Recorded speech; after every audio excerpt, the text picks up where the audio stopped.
আল্লাহর কাছে কান্নাকাটি করতে হবে। আর আল্লাহ তাআলা প্রতিদিন প্রতি রাতেই আল্লাহ তাআলা শেষ রাতে প্রথম আসমানে আসেন। আল্লাহ আসেন বলতে দুই ব্যাখ্যা, আল্লাহর রহমত আসে, আল্লাহর প্রেরিত ফেরেশতা আসে। আবার আরেক ব্যাখ্যা কেউ কেউ বলেছেন সরাসরি আল্লাহ চলে আসেন। সুবহানাল্লাহ। বান্দাকে মাফ করার জন্য, ক্ষমা করার জন্য প্রথম আসমানে এসে প্রতিদিন ভোর রাত্রে আল্লাহ ডাকতে থাকে। আমরা তো ওই সময় গভীর ঘুমে আচ্ছন্ন। বিশেষ করে বর্তমান জেনারেশন আমরা যারা এমন এক বদভ্যাস হয়ে গেছে, রাত 12টা 1টার আগে আমরা ঘুমাই না, রাত 1টা 2টা।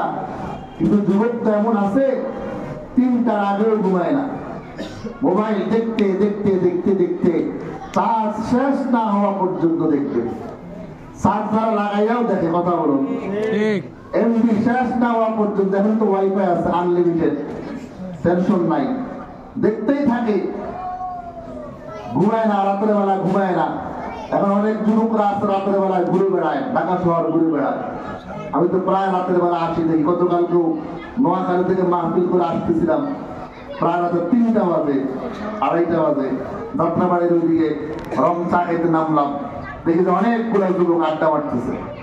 1টার দিকে ঘুমাইবেন, এখন 3টার পরে ঘুমাবো। এই অবস্থা আজকে আমাদের জেনারেশন যুব সমাজের অবস্থা হয়ে গেছে। ঘুমায় না ঠিক মতে, রাতের বেলায় 12টা 1টা 2টা 3টা পর্যন্ত জাগে, যখন আল্লাহ তাআলা এসে ডাকতে থাকে। আর ওই সময় হতভাগা পোড়া কপালটা আমরা ঘুমায় থাকি। আল্লাহ আসে ক্ষমা করার জন্য, আমরা ওই সময় ঘুমায় যাই।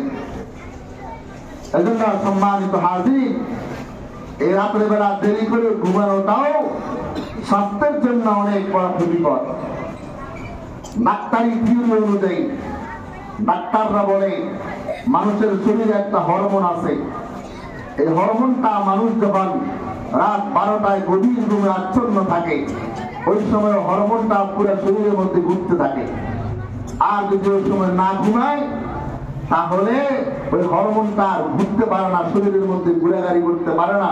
যার কারণেই বর্তমানে নিঃসন্তান মানুষের সংখ্যা বেড়ে যাচ্ছে।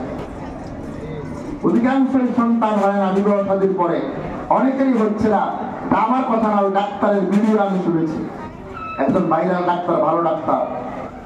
এজন্য উনি বলেছেন কমপক্ষে 10টার মধ্যে ঘুমাইয়া দাও।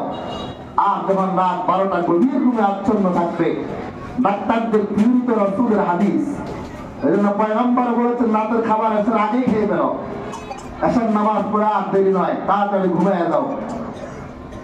কারণ প্রথম রাতের ঘুম এটা স্বাস্থ্যের জন্য উপকারী, আর শেষ দিকের ঘুম স্বাস্থ্যের জন্য ক্ষতিকর। কিন্তু আমরা এখন সূর্যোদয়ের সময় ঘুমায় থাকি, ফজরের নামাজ পড়ার সুযোগ আমাদের হয় না, সৌভাগ্য হয় না। এজন্য সম্মানিত হাজির প্রিয় ভাইয়েরা, আমরা এগুলা পরিহার করব, হাদিস মতো চলবো, সুন্নাহ মতো চললে জীবনে কারো রোগ ব্যাধি হবে না ইনশাআল্লাহ। সুন্নাহ মতো জীবন যাপন করলে কোনো রোগ ব্যাধি হবে না। এজন্য রাসূল বলেন আজকের এই রাতে আল্লাহ চলে এসেছেন আমাকে আপনাকে ক্ষমা করার জন্য, আল্লাহ আমাদেরকে মাগফিরাত দেওয়ার জন্য, রহমত দেওয়ার জন্য। মহান আল্লাহ রাব্বুল আলামিন আজকের এই রাতে, অন্যান্য সময় ভোর রাত্রে আসেন, আর আজকে সূর্যাস্তের সাথে সাথে আল্লাহ চলে এসেছেন। সুবহানাল্লাহ। এজন্য সময় নষ্ট করব না। অনেক যুবকরা আছে এই রাতে আড্ডা মারে, খালি শহরকে শহর ঘুরে বেড়ায়, কি বলেন ঠিক কিনা? ঠিক। এই শবে বরাত উদযাপন করে দোকানে দোকানে, রাস্তায় রাস্তায়, আর বিভিন্ন দিকে এই শহর